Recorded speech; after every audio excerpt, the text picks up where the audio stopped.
All right, now one of my favorite things is sauerkraut. It's great for you. It's filling, lots of nutrients, simple to make, and best of all, it is absolutely cheap. So you can keep it around the house for maybe $10 a month, if that, probably less if you have your own mason jars. Now I'm going to be doing enough for 2 mason jars this size today. But if you want to do more, absolutely. If you want to do less, that works too. You can get a feel for it. But this stuff is great, and you're not going to believe how simple it is. All you need is the mason jar like we saw, a nice big bowl to work with, 1.5 tablespoons of salt. I prefer pink Himalayan. It has a nice small grain to it, and there's lots of trace minerals in here that are also good for you. And a head of cabbage. First thing we're going to do, we pull all these excess leaves off the outside, and we're going to hold on to them because we will use them later. Now we want to keep pulling the leaves off until we get away from all of the wilty ones and just into this nice, fresh, green cabbage, like this. So we'll take these leaves, we'll put them to the side. Now we want to take our cabbage and we're going to cut it into quarters. And usually you can even see a line where one of the leaves was. That'll be a great kicking off point for you.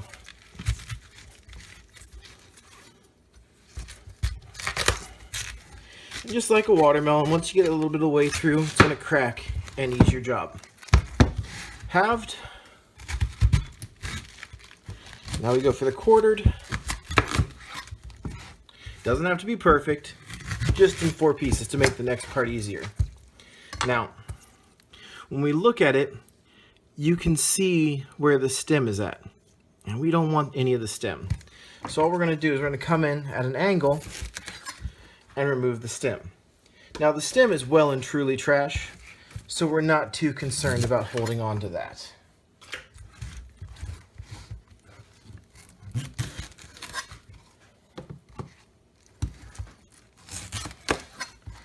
Once we have that, you can continue in one of two ways. You can either start cutting like this, or we can break it down even further into a smaller piece. That's what I'm going to do. Now, from here, what we want to do is we just want to make nice, small cuts. So we've got small ribbons of cabbage.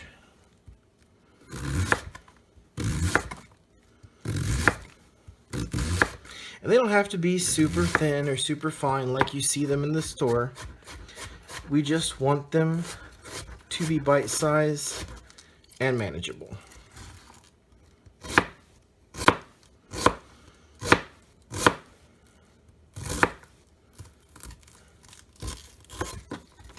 When you finish one portion, just pick it up, drop it into your handy-dandy mixing bowl, and continue along.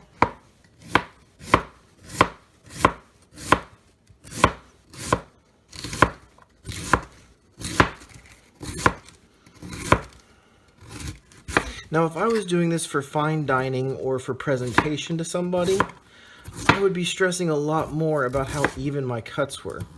But because this is just for me, it's not a big deal to me. I know what it tastes like. I know how I like it. So I'm just going to move it over as it is.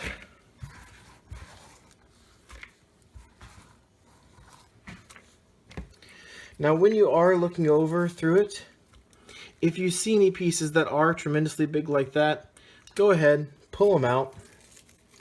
They're not going to be bad, but they're not going to work the best either.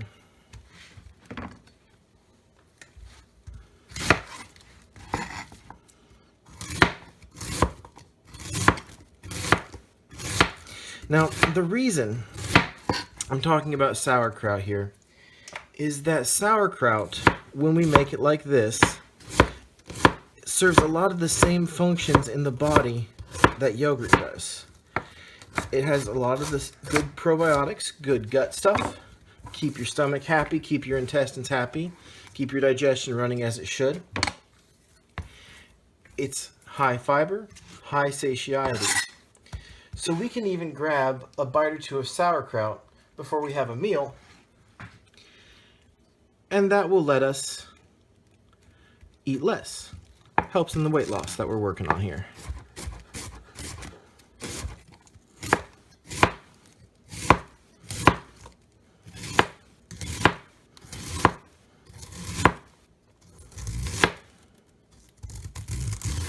And when you feel like you're close enough to your fingers that your hand might be in danger, not comfortable with it, again, perfectly okay just to pull it over and drop it in.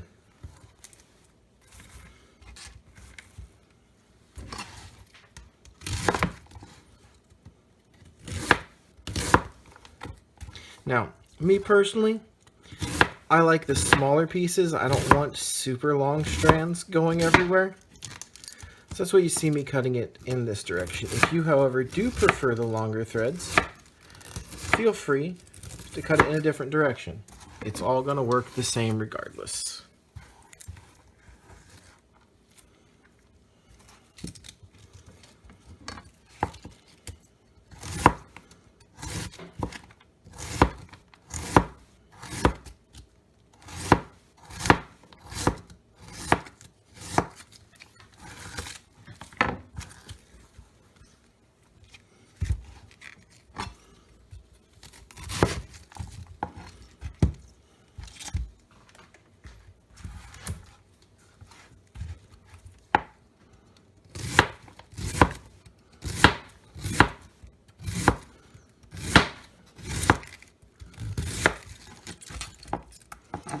And if you feel the center of one of your pieces starting to come loose, don't be afraid to just switch the angle that you're cutting from.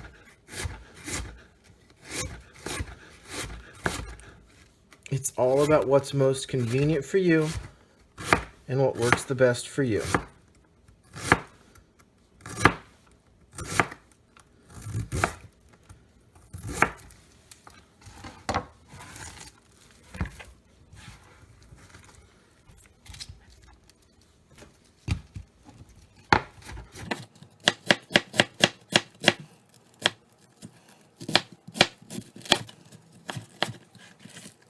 Alright, so here we are with the next step. We have our shredded cabbage. How to split it in 2 bowls, make things a little bit more manageable. We're going to just do 1 bowl at a time. Take our salt. And since we're working with 2 bowls here, we want to split it about 50-50 between them.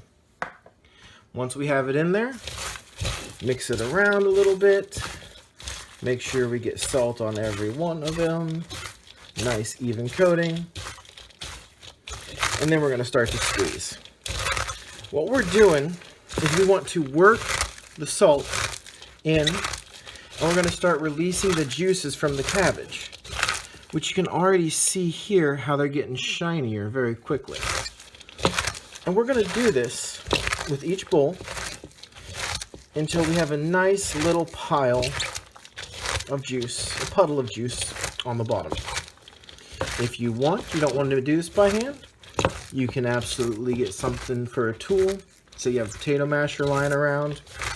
So you use something else. Or you can just let it sit and it will eventually pull the juices out. You might not get as much and you may use some more brine. We'll go over how to make that here once we're ready to move on to the next step.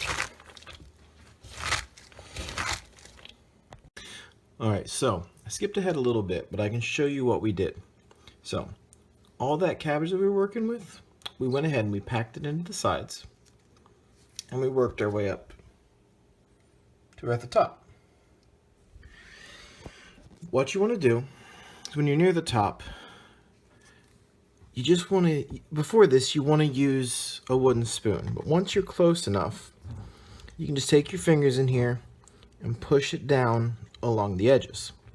Make sure it's packed nice and tight. And then do the same with the middle. You want it down as far as you can. And you want about 1/2 inch to 1 inch of liquid on top. If you don't get enough liquid from doing the cabbage in the shards, it's okay. Just take 1 tablespoon of salt and 1 cup of water, mix them and fill till you're at that amount. Now, remember how I said to hold on to the cabbage leaves? It's very important. So we're going to use them like this. We take one, break it down to about the shape we need, and we're going to shove it down in here.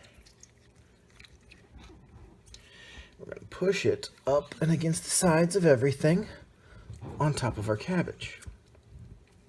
What this does is it prevents any small pieces from getting free and floating up to the top. All right, so this is a smaller batch of sauerkraut I made about 2 weeks back. This will keep going until you decide it's enough. And you can take it and put it in the refrigerator.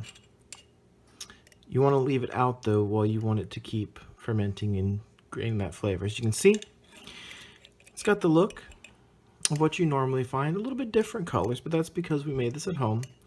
But the best part about this is just how crunchy it is and how packed full of goodness. Because as I said earlier, tons of probiotics, cabbage is wonderful for you, and this will be extremely filling. You can add a bite of it, two of it before any meal, and just like drinking a glass of water, it'll take a heck of a lot off your appetite. So I hope you guys try this out. It's absolutely wonderful. Enjoy. And one quick note here.